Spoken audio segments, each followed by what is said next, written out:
I am excited to work with you on another math problem today. So what we will do is we will first take some time to make sense of what's going on in the story, and then we'll look at a strategy that you could use to solve this problem, even if you have a different tool in your tool belt that you want to use to solve it. So follow along as I read this story to you. Jeff has 5 bags of brownies. There are 10 brownies in each bag. How many brownies does Jeff have? Are you starting to visualize this one? So this is what we're going to do next is we'll take it sentence by sentence and really break down what's going on in this story. So the first sentence says, Jeff has 5 bags of brownies. So I'm going to make sure that I label the number 5. And so I'm going to say that 5 equals bags, because it doesn't say that he has 5 brownies. It says that he has 5 bags of brownies. So now let's look at the next sentence. It says there are 10 brownies in each bag. So I'm going to say that the number 10 is brownies in each bag. And it's important that my label says brownies in each bag, because the story didn't say he has 10 brownies altogether. It says that there are 10 brownies in each bag. So let's look at our next sentence, our question. It says, how many brownies does Jeff have? So I'm going to put a little question mark, and then I'm going to say the question mark, what I'm looking for is I'm going to say total number. This is a sign that means number of brownies. So that's what I'm looking for. So what we've been doing frequently is to write a math equation to match our story. And we're still going to do that. But before we write our math equation, I actually thought it might be kind of helpful to draw a picture to make sense of the story and then write our math equation. So, what do you think your picture would look like for this story?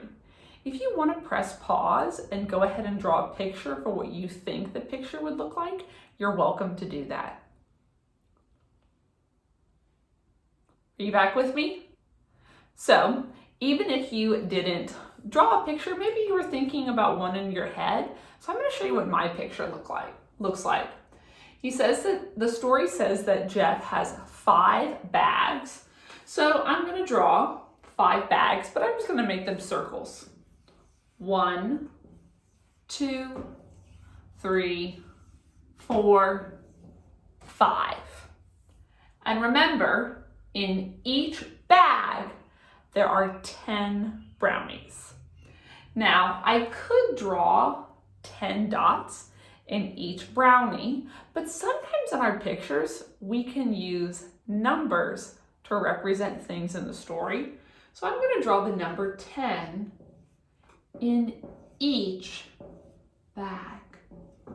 So look, my question is asking me, what are the total number of brownies that Jeff has? So why don't you skip count my brownies with me? 10, 20, 30, 40, 50. Jeff has 50 brownies. So the last thing that we're going to do is write two different math equations to match this story. So, are you thinking on the other end what my math equation could be? So if I look over here, when I just skip counted these tens, what I was doing was I was adding my tens. So one math equation to match the story would be 10 plus 10 plus 10. I'm trying to stick with my picture. Plus 10 plus 10 equals 50. And I can even double check the number of tens I wrote. 1, 2, 3, 4, 5. I have 5 tens in my number sentence, just like I have in my picture.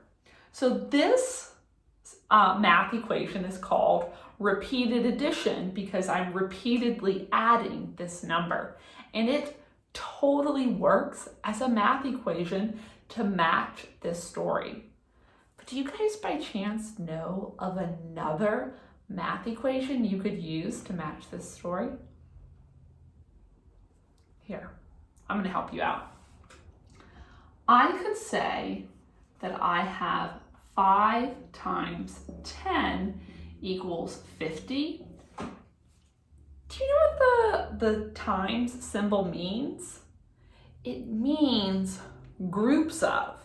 So when I write a math equation that says 5 times 10 equals 50, what I'm saying is that 5 groups of 10 equal 50.